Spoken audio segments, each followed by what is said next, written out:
ایک ڈیبیٹ جاری ہے پوری دنیا میں، جو ہماری انٹیلیجنشیا ہے، انٹلیکچوئل لوگ ہیں، وہ کہہ رہے ہیں کہ the world is not going to be the same after it, کہ یہ جو سب کچھ ہو رہا ہے، نئی نئی چیزیں، نئے نئے زاویے، جہتیں، دریافتیں، لوگوں کے رویے بدل رہے ہیں، سماج بدل رہا ہے، معاشرہ بدل رہا ہے، تو دنیا اب اس کے بعد ویسی نہیں رہے گی۔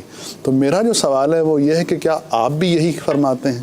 دیکھیے، ہوتا یہ ہے دنیا میں کبھی بھی بہت بڑا واقعہ ہوتا ہے تو اس کے بعد سوچنے کے زاویے بدل جاتے ہیں۔ اچھا، ہوتا یہ ہے کہ لوگ ایک مخصوص انداز میں زندگی گزار رہے ہوتے ہیں، اور زندگی گزارتے گزارتے اس کے ساتھ جو دیگر چیزیں چپکنا شروع ہو جاتی ہیں، اور یوں کہہ لیں کہ ان نوئنگلی، پتہ بھی نہیں چلتا اور انکانشیسلی وہ اس کے ساتھ چپک جاتی ہیں، تو آدمی چلتا جاتا ہے، پھر ایک وقت آتا ہے کہ اس کو سمجھ آتی ہے کہ ہو یار یہ تو تھوڑا سا گڑبڑ ہو گئی، لیکن ہمت نہیں ہوتی کہ ان چیزوں کو چھوڑے۔ تو پھر اللہ کی طرف سے ان کے ساتھ ایک ایسا کچھ ہوتا ہے کہ جس کے ذریعے ان کو وہ چیزیں چھوڑنا آسان ہو جاتی ہیں، اور یہ اللہ تعالیٰ کا نظام ہے۔ تلک الایام نداولها بین الناس، سبحان اللہ، سبحان اللہ، کہ یہ ایام ہیں جو خدا لوگوں کے درمیان پھراتا ہے۔ یہ لوگوں کے درمیان پھراتا ہے، اونچے سر جو ہے وہ نیچے کر دیتا ہے، اکڑے ہوئے سر جھکا دیتا ہے، اور بہت سے عاجزی کرنے والوں کے سروں کو بلند کر دیتا ہے۔ تو یہ خدا کا نظام ہے کہ دنیا جو ہے وہ ایک انداز میں چل رہی ہوتی ہے، اور اس میں بہت ساری انہونیاں ہو رہی ہوتی ہیں، تو اللہ تبارک و تعالیٰ اس کو بدلتا ہے۔ اور اللہ تعالیٰ نے قرآن پاک کے اندر اس کو بیان فرمایا، وَلَوْلَا دَفْعُ اللَّهِ النَّاسَ بَعْضَهُمْ بِبَعْضٍ لَفَسَدَتِ الْأَرْضُ، فرمایا کہ اگر اللہ بعض لوگوں کو دوسرے بعض لوگوں کے ذریعے دفع نہ کر دے، دور نہ کر دے، تو زمین میں فساد برپا ہو جائے۔ تو یہ اللہ کا نظام ہے کہ کچھ لوگوں کو کچھ لوگوں کے ذریعے ہٹا دیتا ہے۔ جب اللہ تعالیٰ کچھ لوگوں کو کچھ لوگوں کے ذریعے ہٹاتا ہے تو زمین میں جو فساد چل رہا ہوتا ہے، وہ فساد جو ہے وہ ختم ہونے پہ آتا ہے، وہ کمی کی طرف آتا ہے۔ اب آپ دیکھیں دنیا میں فساد کیسا ہو رہا ہے۔ دنیا میں فساد کی ایک بہت بڑی صورت یہ ہو رہی ہے کہ پیسہ کہاں خرچ ہو رہا ہے۔ سلطنتوں کے پیسے، ملکوں کے پیسے، اور جو دنیا کی پاورز ہیں، تو پاورفل کنٹریز ہیں، ان کا پیسہ کہاں خرچ ہو رہا ہے؟ سب سے زیادہ اسلحے کے اوپر اور دوسروں کو نیچا دکھانے کے اوپر۔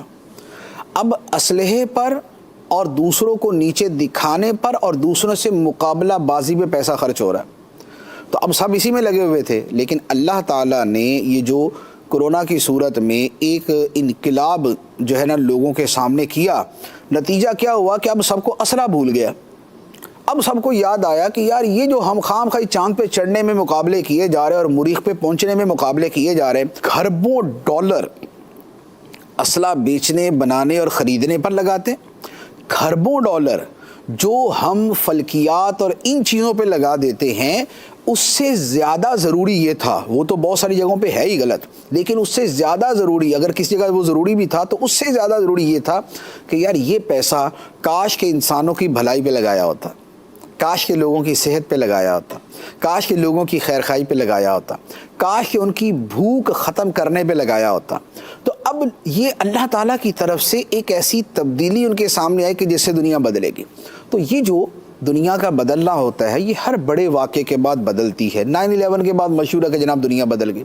اچھا، اسی طریقے سے ایک زمانے میں کئی سپر پاورز تھیں، لیکن ان میں ایک فنا کے گھاٹ اتری، دوسری جو ہے وہ عروج پہ آ گئی، لیکن عروج میں آنے کے بعد چونکہ اکثر اپنی اوقات میں رہنا مشکل ہو جاتا ہے، تو اب وہ والا گڑبڑ ہوئی، تو اب ایک دوسرا ایسا انقلاب برپا ہوا کہ اب اچھا خاصا دماغ بھی ٹھکانے آ گیا اور بہت ساری چیزیں سیدھی بھی ہونا شروع ہو گئی۔ تو بات یہ ہے کہ یہ جو انقلاب ہے، اب اس کے بعد اب تبدیلی کیا آئے گی؟ ایک بات ضرور ہے کہ اب وہ پیسہ، وہ کھربوں ڈالر جو اسلحہ بنانے پر اور خریدنے میں لگائے جاتے تھے، اب وہ وہاں سے شفٹ ہو کے، موو ہو کے اب لوگوں کی صحت کے اوپر لگنا شروع ہو جائیں۔ اب ہوگا کہ نہیں، جس چیز کو ہم نے ترجیح نہیں دی تھی وہی اصل ترجیح تھی، نمبر 1۔ نمبر 2، اب وہ جو پہلے ان لوگوں کو پروموٹ کیا جاتا تھا اور ان کو بڑا چڑھا کے پیش کیا جاتا تھا اور ان پہ پیسہ خرچ کیا جاتا تھا، جن کا حقیقت میں معاشرے کو کوئی فائدہ نہیں ہے یا بہت تھوڑا سا فائدہ ہے، فلموں کا، ڈراموں کا، گانوں کا زندگی کی بنیادی ضروریات کے ساتھ کوئی تعلق نہیں. ایسا نہیں ہے کہ فلم، ڈرامہ، گانا نہ ہو تو لوگ مرنا شروع ہو جاتے ہیں یا زندگی بڑی مشکل میں آ جاتی ہے. ایسا کچھ نہیں. یہ ٹوٹل فضولیات، لغویات اور لہویات تھے. اچھا، مہنگے مہنگے ڈریس، مہنگے مہنگے کپڑے، کاسمیٹکس، اور یہ جو پوری ایک دنیا تھی. اب سمجھ آیا کہ یار میک اپ کے بغیر بھی زندگی گزر جاتی ہے، گزر رہی نا آج کل، تو اس کے بغیر بھی گزر جاتی ہے. یہ بھڑکیلے اور بے حیائی کے لباس کے بغیر بھی زندگی گزر جاتی.